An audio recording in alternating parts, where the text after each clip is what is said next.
मैं यहाँ जैन नर्सरी आया हुआ हूँ। यहाँ पर हमारे संग शंकरा प्रसाद जी हैं। शंकरा जी, आपका बहुत बहुत स्वागत है। और शंकरा जी, अच्छा एक समस्या है, आम के पौधे पीले पड़ रहे हैं, कुछ दर्शकों ने बताया, पूछा हमसे, तो उसका क्या इलाज है, कैसे इसको रोका जाएगा? तो ये गमले में है कि ज़मीन में? ये गमले में है। गमले में ना? हाँ जी।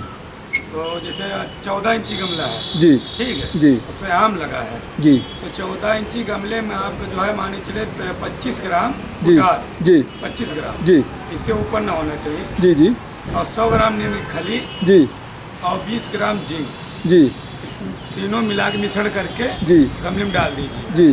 और डालने के बाद गुड़ाई कर दीजिए। गुड़ाई करने के बाद तब पानी डाल दीजिए। अच्छा, एक हफ्ते में जो है पौधा धीरे धीरे और हरा हो जाएगा। हरा हो जाएगा। तो पीलापन हो धीरे धीरे खत्म हो जाएगा। अच्छा शंकरा जी, अगर यही पौधा जमीन में हो तो तब भी वही डालना पड़ेगा। यही मात्रा और रहेगी उसकी मात्रा थोड़ा बढ़ाना पड़ेगा जमीन के लिए? जमीन की। गमले में जैसे मात्रा आपको 20 ग्राम मैंने बताया, जी, तो जमीन में वही 30 ग्राम बढ़ जाएगा। जमीन का और गमले से बहुत फर्क है। बहुत फ़र्क है। जी। तो क्योंकि ज़मीन थोड़ा सा सूखेगा तो ज़्यादा चाहिए होगा हाँ, उसके लिए, उसकी मात्रा ज़्यादा चाहिए। तो ये पौधा सही हो जाएगा, बिल्कुल सही हो जाएगा। इसका जो पीलापन है वो चला जाएगा। हाँ, जिंक, पोटास जी। और ये तुम्हारा नीम की खली। और कितना कितना रेशो होगा तीनों का? 20 ग्राम जिंक हो गई, जी, 20 ग्राम आपकी पोटास हो गई, जी।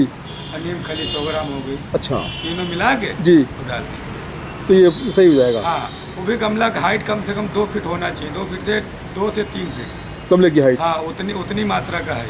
अच्छा। और 14 इंची गमला है तो हाँ। जो 12 इंची है हाँ जी। तो उसका हाफ हो जाएगा। जस्ट इसका हाफ, जो आपने जी, क्वांटिटी जी, बताई। जी जी। शंकरा जी, आपने बहुत अच्छा बताया हमको। आपका बहुत बहुत धन्यवाद। नमस्कार।